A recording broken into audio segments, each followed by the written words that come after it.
গরু খামারি ভাইরা আসসালামু আলাইকুম। আজকে আমরা দেখাবো যে আমাদের পারিবারিক যে গরু খামার রয়েছে এখানে মোটামুটি ৫ টা পদের সমন্বয়ে মিশ্রণ একটি খাদ্য তৈরি করা হচ্ছে। আমরা এর আগে দেখাইছিলাম যে এভাবেই কিন্তু আমাদের এই খামারের জন্য গরুর খাবার যে মিশ্রণ তৈরি করতে হয়। আর এখানে মোটামুটি ৩০ থেকে ৩৮,০০০ টাকার মতো খাওয়ারের যে দাম এটা কিন্তু আছে এখানে। তো এত টাকার মিশ্রণে আমরা কিন্তু খাবারটা তৈরি করছি। তো এখানে আমার চাচা নজরুল ইসলাম এবং ছোট ভাই আর্সেনাল রিজু বরাবরের মতো কিন্তু কাজ করছেন এবং এটা মিশ্রণ করছেন। তো পর্যাপ্ত গরম এবং রোদের মধ্যেই এই কাজ চলমান রয়েছে। কারণ এটা প্রক্রিয়া অংশ হিসেবে করতে হয়। নাহলে কিন্তু গরুর খাবার কিন্তু সমস্যা হয়। তো এক্ষেত্রে একসাথে মিশ্রণ করে দিলে কি হয়?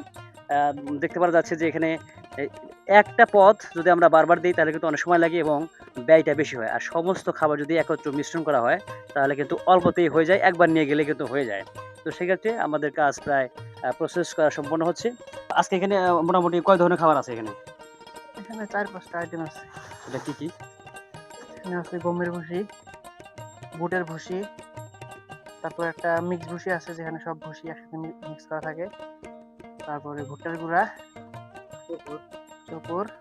একটা সময় যে ছিল যে শুধু ঘাস এবং খড় খাওয়াইতো, পানি খাওয়াইতো। এখন এই যে এত খাবারের যে মিশ্রণ আসলে এগুলো না দিলে কি গরুর কোনো সমস্যা আছে কিনা? ক্ষতি হয় কিনা? সমস্যা আগে মানুষ দেশি গরু পালতো, মাঠে ঘাটে চড়ায় খাইতো অনেক পুষ্টিকর ঘাস, কচি ঘাসের ডগা খাইতো তখন জিঙ্ক, ভিটামিন সমস্ত ঘাটতি ঘাস থেকে পূরণ হতো। আর এখন হাই পার্সেন্টেজের গাভী ১০ লিটার ১২ লিটার দুধ দেয়, বড় বড় সার এগুলোতে ঘাসে হয় না। আর খড়ে তো পুষ্টিমান না থাকার কারণে বিকল্প খাবার। দানাদার বিকল্প হিসেবে দানাদার খাদ্য দিতে হয়, নাহলে সুস্বাস্থ্য ঠিক থাকে না। আচ্ছা, তো এই ধরনের খাবার তো অনেক ব্যয়বহুল একটা সিস্টেম। তো এক্ষেত্রে আসলে গরু মানে পুষে কি এই মানে পোষাবে কিনা? গরু পালার মতো পাললে পোষাবে, গরু পালনে লস নাই। গাভী থাকলে দুধ দিলে কিছু টাকা দুধ থেকে উঠে আসে, কিছু মোটা তাজা থেকে উঠে আসে, সব মিলে হয় আর কি, খুব বেশি না। তো দর্শক আসলে উনি যেমনটা বলছিলেন আসলে যে যদি সিস্টেম মাফিক গরু লালন পালন করা যায় সেক্ষেত্রে আসলে লাভ অর্জন করা সম্ভব।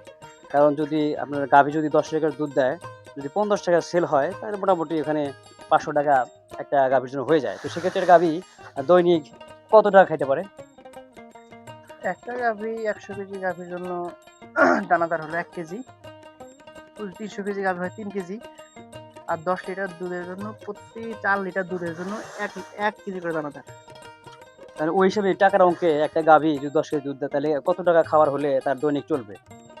প্রথম ৪ কেজির জন্য ১ কেজি, আর পরবর্তী মানে প্রথম ৩ কেজি ৩০০ কেজি বডি ওয়েটের জন্য ৩ কেজি। আর যদি দুধ দেয় ১০ কেজি তাহলে মোটামুটি ওকে সারাদিনে ৫ কেজি দানাদার খাদ্য দিলে যথেষ্ট। ৫ কেজি দাম মূলত ওইরকম। ৫ কেজি দানাদার খাদ্যের দাম যদি ৪০, ৪৫, ৫০ টাকা করে হয় তাহলে ২৫০ টাকা হচ্ছে। আর ৩০০ টাকা হলেও ২০০ টাকা থাকে আর কি পার ডে, দর্শক আসলে আমরা যেটা বুঝতে বাছুরটা পারলাম থাকে। আসলে যে মাঝামাঝি যদি দুধ হয় ১০ কেজি তাহলে যদি গরু যা খায় যদি ৳৩০০ যদি খায় তাহলে দেখা গেল যে আর ৳২০০ আপনাকে সেভ থাকলো প্রতিদিনের জন্য। এবং সেক্ষেত্রে পাশাপাশি বাছুরটা যেটা থাকলো এটা কিন্তু আপনার ১ ১.৫ বছর ২ বছরের মধ্যে যখন বড় হবে তখন সেটা বিক্রি হবে মোটামুটি প্রায় ১.৫ লাখের মতো। ১.৫ লাখ ২ লাখ। ১.৫ লাখ ২ লাখ টাকা কিন্তু বিক্রি হবে। তো আসলে এই বাছুর উৎপাদন প্রক্রিয়ার মধ্যে এটা একটা অন্যতম মাধ্যম। যখন আপনি গাভী পালন করবেন, লালন পালন করবেন, তখন সেক্ষেত্রে এখন যে আমাদের ঘাসের যে ঘাটতি, সবুজ ঘাস কিন্তু নাই বললেই চলে। তো সেক্ষেত্রে অবশ্যই আপনারা এ ধরনের খাবার কিন্তু মিশ্রণ খাবার লাগবেই।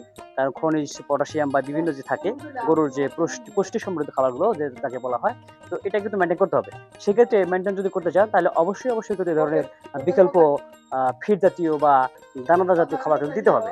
তো সেক্ষেত্রে দর্শক ভাইরা যারা দেখছেন তারা অবশ্যই যদি আপনারা সবুজ ঘাস না থাকে তাহলে কিন্তু এই ধরনের খাবার দিতে হবে এবং কত গ্রাম বা কত কেজি করে খাবার দিবেন সেটা অবশ্যই যারা গরু পালন করেন তাদের পরামর্শ নেবেন এবং বিশেষজ্ঞ ডাক্তারের পরামর্শ নিতে পারেন। কারণ ওভারডোজ কারণে অনেক সময় গরুর সমস্যা হয়।